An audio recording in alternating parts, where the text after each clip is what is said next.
South Kolkata law कॉलेजमध्ये एक विद्यार्थिनीवर सामूहिक अत्याचार झाल्याचा धक्कादायक प्रकार उघडकीस आला आहे। पोलिसांनी दिलेल्या माहितीनुसार 25 जून रोजी रात्री कॉलेज कॅम्पसमध्ये ही घटना घडली आहे। पीडितेच्या तक्रारीनुसार कसबा पोलीस ठाण्यात FIR दाखल करण्यात आली आहे आणि तपास देखील सुरू केला गेला आहे। या प्रकरणात 3 आरोपींना अटक करण्यात आली आहे, ज्यात एक माजी विद्यार्थी आणि 2 सध्याचे विद्यार्थी असल्याचं सांगण्यात येत आहे।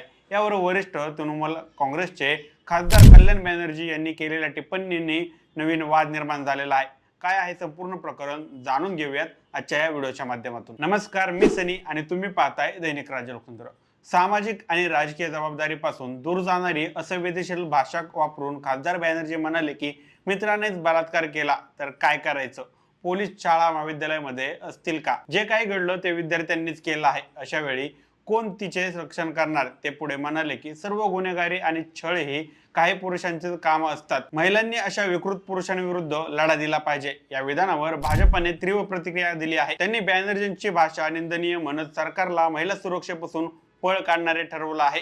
पीडित 24 वर्षाच्या विद्यार्थिनीने दिलेल्या तक्रारीनुसार तिला 3 आरोपींनी घेरलं, त्यापैकी दोघांनी तिला तिसऱ्या आरोपीच्या खोलीत डांबलं। यानंतर तिसऱ्या आरोपीने तिला शौचालयात ओढत नेलं, बलात्कार करण्याचा प्रयत्न केला। पीडितेने प्रतिकार करत त्याला रोखलं आणि रडून विनवण्या केल्या, तरी देखील ते रोखले नाहीत। तिने FIR मध्ये नमूद केलं आहे की मी खूप प्रतिकार केला, रडत त्याला मला जाऊ देण्यास सांगितलं, मी त्याचे पाय पकडले, त्याच्या समोर हात जोडले, पण त्यांनी मला सोडलं नाही। मुख्य आरोपी मनोजित मिश्राचे तृणमूल काँग्रेसच्या विद्यार्थी संघटना TMCP सोबत संबंध असल्याचं स्पष्ट झालं आहे। पीडितेच्या म्हणण्यानुसार तो कॉलेजच्या TMPC युनिटचा अनधिकृत प्रमुख होता, सगळे त्याचं ऐकत असायचे। त्याचे फोटो अभिषेक बॅनर्जी आणि आरोग्य मंत्री चंद्रमा भट्टाचार्य यांच्यासोबत व्हायरल झाले आहेत। भाजपने यावर आरोप केला की सत्ताधारी पक्षाच्या आशीर्वादामुळेच गुन्हेगारांना संरक्षण मिळत आहे।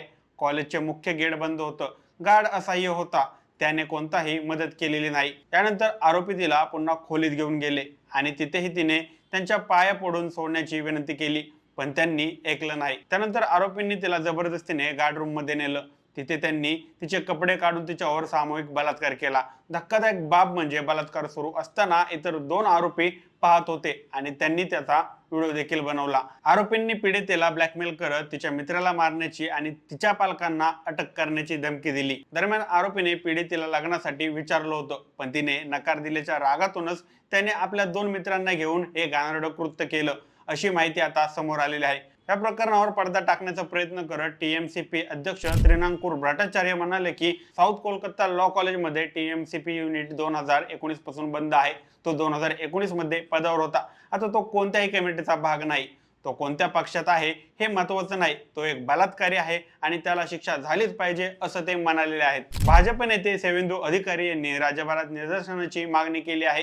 ते म्हणाले की TMC नेत्यांना छत्री धरायला पोलीस आहेत, पण महिलांना वाचवायला नाही। त्यावर महिला व बालकल्याण मंत्री शशी पांजा यांनी पत्रकार परिषदेत सांगितलं की गुन्हेगार कोणत्याही पक्षाचा असो, माफ केला जाणार नाही। पण भाजपाने महिला संरक्षणाच्या अपराजित बिलला संसदेत विरोध केला आहे, त्यामुळे त्यांनी महिलांच्या सन्मानाबद्दल बोलण्याचा नैतिकतेचा अधिकार गमावलेला आहे। प्रसार माध्यमांनी प्रश्न विचारल्यानंतर कल्याण बॅनर्जी म्हणाले की मी हेच म्हणतो आहे, दोषींना अटक झाली पाहिजे, पण मित्राने मैत्रिणीसोबत जे केलं त्याला भ्रष्टाचार म्हणता येईल का? जेव्हा पुरुषाचा मानसिकतेचा बदल होईल तेव्हाच हे थांबेल आणि तुझं म्हणजेच पत्रकाराचं हे विचारणं म्हणजे एक राजकीय अजेंडा आहे।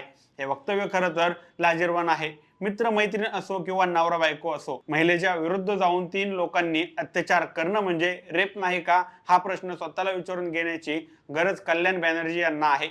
अशा प्रकारची विचारधरणी एखाद्या नेत्यामध्ये असेल तर आपला देश कोणत्या दिशेने चाललेला आहे याचा विचार करण्याची गरज आहे। आता कोलकात्यामधील हे काय पहिलंच प्रकरण नाही। आरजीकर मेडिकल कॉलेजच्या एका स्टुडंटवर देखील असाच बलात्कार आणि खून प्रकरण समोर आलं होतं। जनतेने त्यावेळी रात जागो आंदोलन करून आवाज उठवला होता। या प्रकरणाने पुन्हा एकदा प्रश्न उभा केला आहे, महाविद्यालयातील महिला सुरक्षित आहेत का?